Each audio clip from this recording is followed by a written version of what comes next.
एक काल्पनिक दुनिया का मॉन्स्टर और दूसरा पौराणिक कथाओं का खतरनाक दानव, दोनों ही अपने दैत्याकार और बलवान शरीर के बल पर तबाही और बर्बादी का ऐसा मंजर तैयार करने में माहिर थे जिसकी कल्पना ही किसी के अंदर दहशत पैदा करने को काफी है। तो क्या होगा जब ये दानव आपस में टकराएंगे? आज की इस वीडियो में हम इस भीषण युद्ध की कल्पना करने वाले हैं, इसलिए इस वीडियो को छोड़कर कहीं नहीं जाइएगा। मैग्लेडॉन को शार्कों का पूर्वज भी माना जाता है। ज्ञात जानकारी के अनुसार इस मछली को साक्षात दानव समझा जाता था, क्योंकि इस जैसा खतरनाक शिकारी शायद ही कोई हो। मैग्लेडॉन एक हॉट ब्लडेड फिश थी, इसलिए ठंडे पानी में शिकार करना इसे काफी भाता था और माना जाता है यह प्रतिदिन 1100 किलो मांस को हजम कर जाती थी। आपको जानकर हैरानी होगी कि मादा मैग्लेडॉन नर मैग्लेडॉन से बड़ी हुआ करती थी और इनके बच्चों का जन्म के समय आकार करीब 6 फीट तक हुआ करता था। जहां डायनासोर 6.5 करोड़ साल पहले धरती से विलुप्त हो गए थे, वहीं मैग्लेडॉन की उत्पत्ति डायनासोर की विलुप्ति के कई करोड़ों साल बाद हुई। ऐसा माना जाता है मैग्लेडॉन की उत्पत्ति 2 करोड़ साल पहले हुई थी और इनका अंत लगभग 36 लाख साल पहले हुआ। इसके अवशेषों की बात की जाए तो ये लगभग सभी समुद्री किनारों पर पाए गए हैं। बात करें इनके दांतों की, जिनकी लंबाई लगभग 18 सेंटीमीटर तक हुआ करती थी, जो किसी ग्रेट व्हाइट शार्क के मुकाबले 3 गुना ज्यादा बड़े हैं। एक और जहां इनके मुंह का आकार 10 फीट, वहीं इनका बाइट फोर्स 40,000 PSI का होता था। यही वजह है इस तरह का शिकार करने की क्षमता किसी जीव में नहीं थी। पानी में इसकी तैरने की गति 1 सेकंड में लगभग 5 मीटर तक हुआ करती थी।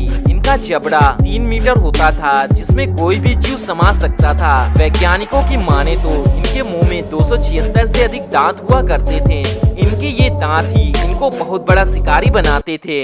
स्काउलर, बात करें स्काउलर की, इसको ये नाम मिला है इसकी हड्डी की तरह दिखने वाले सिर और रेंगने वाली हरकत के कारण। ये ऐसे दानव हैं जिसे यह दुश्मन मान लेते थे, उसकी पूरी प्रजाति का अंत कर देते थे। दिखने में ये दानव एक विशाल रेप्टाइल की तरह दिखता था, जिसके पास 2 विशाल लेग, सांप की तरह लंबी मजबूत पूंछ और लंबा तथा पतला शरीर और एक शिकारी जीभ मौजूद होती थी। स्कुल आइलैंड के अंडरग्राउंड में रहने वाले ये जीव जमीन पर जब भी एक साथ निकला करते थे तो इन सभी की भूख कई जानवरों का अंत कर देती थी। इसलिए इसे स्कुल आइलैंड का सबसे बड़ा खतरनाक दानव भी कहा जाता है। बात करें स्काउलर की एबिलिटी की, तो फिल्म के अनुसार ये अपने गिल की सहायता से पानी में कई घंटों तक जीवित रह सकते हैं। इनके हाथ धरती में बड़े गड्ढे खोदने में सक्षम थे। ऐसे में इसके नुकीले पंजे दुश्मनों के क्या हाल करते होंगे। बात करें इनके स्टेमिना की, तो ये कई घंटों की लड़ाई के बाद भी नहीं थकते थे। यहाँ तक इनके थकने के बाद भी आक्रामकता शांत नहीं होती थी। इन्हें सभी चीजों पर अपना शिकार ही नजर आता था। इनके सूंघने की क्षमता गजब की थी। ये मीलों से ही अपने दुश्मन की खुशबू को सूंघ सकते थे। इसकी भांति ही इसकी पूंछ भी बहुत खतरनाक मानी जाती है, क्योंकि इसकी पूंछ की आखिरी में खतरनाक कांटे होते थे। बात करें इनकी कमजोरी की, तो इसकी तेज भूख इसकी सोचने की क्षमता को रोक देती है। इसके मात्र 2 पैर इसको भागने में काफी असुविधा देती हैं। इसकी जीभ इसके आर्गन से जुड़ी होती थी, इसे खींचने पर ये तुरंत मर जाता था। जहाँ एक स्काउलर 12 से 95 फीट तक हो सकता था, वहीं मैग्लेडॉन 60 से 70 फीट तक विशाल हो सकती थी। अगर इन दोनों की समान लंबाई में लड़ाई पानी में हो तो ये मुकाबला टक्कर का होने वाला होगा, क्योंकि स्काउलर पानी में भी सरवाइव कर सकते थे। लेकिन एक तरफ जहां मैग्लेडॉन का बाइट फोर्स 40,000 PSI का हुआ करता था, वहीं स्काउलर का बाइट फोर्स लगभग 20,000 PSI का हो सकता था।